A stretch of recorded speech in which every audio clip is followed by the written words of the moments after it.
Good morning and welcome to the Gemini Journalist. Thank you for taking the time out of your schedule to tap in with me today as I read and sway you away with the magical readings of myself and the works of other authors.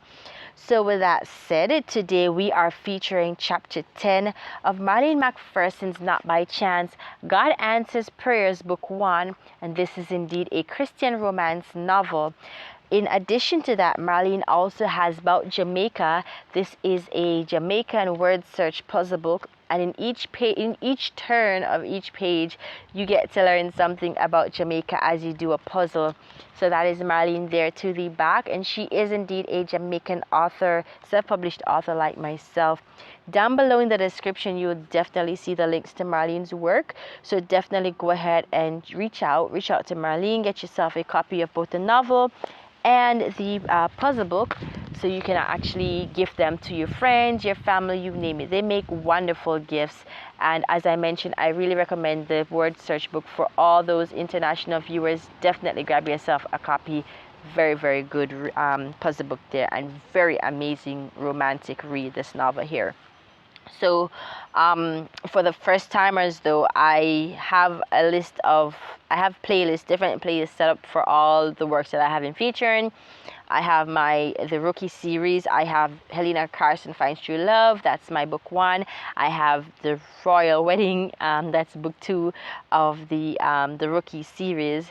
And of course, you would see Van Earl Mitchell. Van Earl Mitchell's work was featured. Marley Learns Her ABC. So you can definitely play this one for the kids. It's a beautiful read. I incorporated my kids for that one, and they loved it. So definitely you can check that one out as well.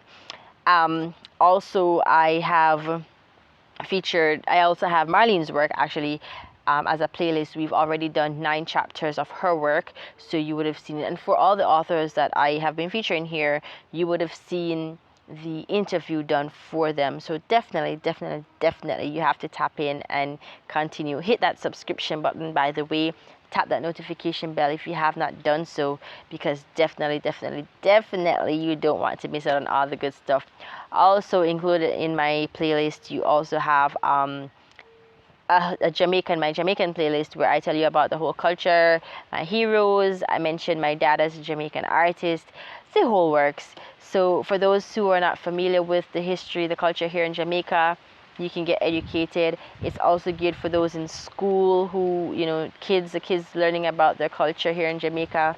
It's also pretty much helpful there as well. But without delay, no much chatter from me. We're just going to dive right into it. So we are featuring, again, as I said, we're doing chapter 10 of this one, Marlene McPherson's novel, Not by Chance, God Answers Prayers, book 1. Without delay, here we go. One item on her to-do list was yet undone. This was a surgery which was viewed as a minor routine procedure. After surgery at the university hotel, the nurse kept questioning her. "You pass any gas up or down?" "No," Catherine answered. The nurse left the bedside and came back with 2 small tablets. "Take these tablets. They are called gravel. They should help you," she said with amount of concern. Catherine took the medication, but something happened. Instead, her abdomen became distended, and she felt extremely uncomfortable. Her bed was placed in front of the nurse's station, where she could be monitored more closely. She soon learned that 2 large fibroid growths the size of 20-ounce Horlicks containers were taken from her, that the procedure had taken longer than planned. Her condition did not improve, and her sister and friends grew concerned. Her mother and aunts overseas made calls to the medical personnel for updates, but they were extremely upset about the reports they received. Her mother was said to have asked pointedly in Jamaica Creole, "Uno plan fi kill Catherine?" and of course in Jamaican language. So in English, that is, do you plan to kill Catherine? Or, yeah, so do you guys plan to kill Catherine, basically? Here we go. 2 sets of doctors came and explained to her that she had developed intestinal obstruction, a blocking of the lumen of the intestines during surgery. Catherine was fitted with tubes to her nose, mouth, urethra, and abdomen. Plus, she was getting a saline. She was a sight. Most visitors who came to see her were alarmed at her condition. Some became ill after seeing her. Within 2 weeks, she was rescheduled for another surgery with a different set of doctors. Meanwhile, as Catherine awaited the second surgery, a Christian doctor came and prayed for her. Professor Brown, who headed the first operation, paid her a visit. He explained that it was the second time in his 30-odd year career that he had had this result, and he was sorry about it. He then reassured her that subsequent visits to his office would be frequent. Catherine nodded slightly as she could barely move. Matt came with taped songs to encourage and strengthen her faith. Before he left, he would pray for her. One day, he had something that warmed her heart and brought a subtle peace. I will be fasting and praying for you for half a day. She felt a joy that only the Holy Spirit could give. The Lord had placed a godly man in her life. Motionless, she eyed him as he left. The following day, as she was wheeled from the ward to the extra room, she looked at the hills in the distance. She remembered Psalm 121 at that moment. I will lift up mine eyes unto the hills, from whence cometh my help. My help cometh from the Lord, which maketh heaven and earth. Once again, she lifted her thoughts to God as she sought his healing. A few people who had had surgeries and had returned for follow-up visits were shocked to find that Catherine was still a patient after so many weeks. The prognosis were discouraging and brought Catherine face to face with her realities. When Matt visited the following week, she mustered just enough strength to say, "We have to break this relationship. I am sick." Matt replied in measured tones, bowing slightly to her ear. "I will marry you even if you come out in a wheelchair." His words were like an elixir, for in a matter of days, she was sufficiently hydrated to do the operation. Catherine later discovered that the second surgery had been forestalled due to negligence on the part of a nurse. This emerged during a quarrel between 2 nurses who were castigating each other about flaws in the execution of their duties. At home, Catherine went through hell due to gas pains. Her cries by day and night could be heard in the neighborhood. Sometimes relief came when she had ginger ale or mint tea. Her slender body grew thinner, save for her long hair, which lent some attractiveness to her face, looked frail. During this ordeal, Matt demonstrated under devotion. At last, Catherine recovered and returned to work. She was happy and praised God for his goodness. The wedding plans were resumed in earnest, but were interrupted by a horrific scare. News came that Matt was involved in a motorbike accident and that he was in hospital. Catherine was devastated. Why? Is this a test for me? She questioned herself. She later learned from a co-worker that Matt was going to make a telephone call because he was unable to come to Kingston on Saturday. He was taken on the bike as a pillion when he was hit by a KSONS bus. He sustained injuries to his face and leg and was unconscious. He was taken to the Princess Margaret Hospital in licensed St. Thomas.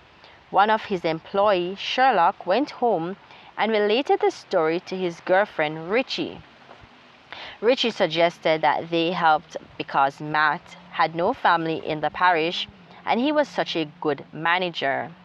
The first thing she did was to replace the hospital's bed linen with colorful ones that she had brought from her home. This she did while he was at the X-ray department. Richie visited him daily, carrying breakfast and dinner. Catherine visited Matt at the hospital, but it was a trying time for her. Arriving at the hospital added some amount of freshness to the visit, as the place was clean and it was away from the main town, so the hues of green was evident, and the hospital faced University Beach. This was unlike the public hospital in Kingston, where it was walled all around.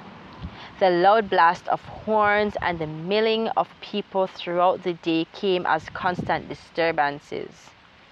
It would seem as if nature made agreement with the physical environment of Princess Margaret Hospital. It was relatively quiet, and there was a sense of balm to soothe the soul and eventually the body. Although there was goats, pigs, dogs roaming about for food, yet this did not distract from the scenic beauty. Catherine racked her brain to come up with a logical explanation for these events in their lives. She knew God was in charge, but was still at a loss. The devil is defeated again, she thought one day. Matt was soon discharged and was recuperating at home. Details about his progress were constantly requested by Catherine's co-workers. They were sympathetic. Some co-workers suggested that she acquaint herself with Matt's lifestyle in his own setting. There was no time like the present to do this. Her sister also supported this move. One co-worker, who was familiar with the parish of St. Thomas, offered to take her to Matt's house in Hampton Court. The dwelling was a large one that housed 4 friends, all co-workers. A quick glance at the yard saw that it was a large open area but disappointing bare. When she entered, one friend burst out, "Town come to country, 'cause every time country I go to town." Everyone laughed, and she was introduced to them. Matt was glad to see Catherine, and after light banter with his friends, led Catherine to his area of the house and showed her around. His room was neatly arranged with basic items of furniture. They spoke at length about what he remembered of the accident, and then their conversation shifted to the wedding. She peered closely at his heavily bandaged leg and encouraged him to be careful so that he could recover speedily. Suddenly, Catherine asked Matt, "Where am I going to sleep?" Matt pointed to the bed on which they were seated and said, "Here." "I did not come here to sleep with you," she said. "Then where are you going to sleep?" "Here." Catherine did not prolong that conversation because she trusted Matt and was prepared to behave according to the demands that God placed on them. Colossians chapter 1 verse 10 came to mind. "That ye might walk worthy of the Lord, unto all pleasing, being fruitful in every good work and increasing in the knowledge of God." After having his shower, he encouraged her to have hers, and both shared the same bed without contact of any kind. In the morning, Catherine awakened to the smell of breakfast, the unusual sounds of grunts, pigs from a neighbor's yard, and of course, crowing of roosters. This felt good. Everything felt surreal, and she wondered if she were awake. Some minutes later, she sat down to breakfast that begged to be eaten, and she ate every morsel of the tasty cornmeal porridge, egg sandwich, and tea. Catherine was due to return to Kingston later that day. Matt's roommate had business to conduct in Kingston. This could only be Providence, as she would have a comfortable ride home. Matt felt confident that Catherine would be in good hands. On the journey, Green would be one of the groomsmen, spoke highly of Matt with hilarious anecdotes. The premarital counseling session did them a world of good. Their counselor, Reverend Herbert Griffiths, took them through the ringer in the attempt to provide a practical view of marriage. Everything was in place for the wedding. A few days before the wedding, a friend gave Matt good news. He had secured a house in the retreat area of St. Thomas. It was just the workings of providence. There was rejoicing in God's blessings. A white 4-burner Hardwick gas stove in excellent condition was being sold by a Jennifer whose mother had sent it to her from Miami. Most of the ordered furniture pieces were completed by Teddy, Mother Willie's husband, who was a cabinet maker, and plans were afoot to transport them to the parish. Matt had returned to work. He was self-conscious about what he called the nasty scar on his forehead. One day he stopped to see her briefly. "Hi, honey," Matt said as he greeted her with a swift kiss. Catherine observed that he looked distracted. Matt began without preamble. "The scar on my forehead is ugly. I made an appointment with a plastic surgeon." She looked lovingly at him. "Matt, you are the most amazing man I have ever met, and I love you regardless of the scar." "But Catherine, I cannot bear to see it." "When is the appointment?" she asked. "I didn't even make one. I saw the surgeon today, and he admitted that the procedure would not remove the scar completely, but that it would fade with time," Matt explained.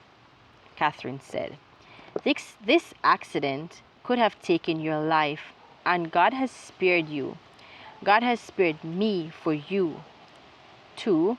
So rest assured that you are loved with every single fiber of my body." "Thank you," he said, then drew her close to him and kissed her. Alright guys, so that was indeed a wrap. That was chapter 10 of God Answers Prayers. Not by chance, Marlene McPherson's God Answers Prayers, book 1. And this is indeed a Christian romance read, a very wonderful read I recommend for just about anyone over the age of 18 years and older. So it's a very, very, very good read. I mean, ages 16, the mid-teens coming right up, they can read it as well. So it's a pretty good book. There's nothing exotic in it, and we are practically down to the closure. Today we have featured chapter 10, and our last chapter will be aired right here next week, Tuesday. We take the curtains down on this one. So as I had mentioned at the beginning of the video, if you have not yet checked out the content here on the channel, everything has been broken down into a playlist. You will see Marlene's work from her interview right down to chapter 10. They are all included in her playlist. I also did Van Earl Mitchell, who I featured Marley Learns Her ABCs. That one's geared for the kids, and I incorporated my kids in that video as well. You would also see my work, the Rookie, the Royal Wedding, and the Rookie Helena Carson Finds True Love. I had split them both in separate playlists as well, so you have them chapter per chapter, so you're not confused, you're not all over the place, and you know where to start from if you're coming on for the very first time. Also, if you have not yet subscribed to my channel, please go ahead and subscribe. Hit that notification bell on, ensure that you share, let all your friends come on over and join us as I continue reading and swaying you away with the magical works of myself as a self-published author and the works of others. So definitely you want to tap in with the links down below.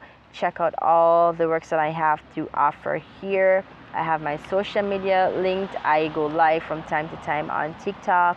I share my content there as well for all those TikTok users. I am also on Instagram, and I do have my author page linked to Amazon down below. And of course, definitely Marlene's links are linked below, so you can reach out to Marlene. You can grab yourself a copy from her. Her book is on Amazon. She's located locally here in Jamaica, so definitely you want to go ahead and tap on her links that are down below. Reach out to her, get yourself hooked up with a copy of her romance novel, Not by Chance, God Answers Prayers, book 1. And you also want to get a copy of her About Jamaica. That's a Jamaican puzzle book. So make sure you guys reach out to Marlene, get yourself a copy for yourself, for your friends, your family, whoever makes very, very good gifts, birthdays, Easter coming up, whatever it is. You just grab a copy for yourself and the family. All right, so without delay, we're just going to take the curtains right down on this one. Thank you again for taking the time out of your busy schedule to join me here.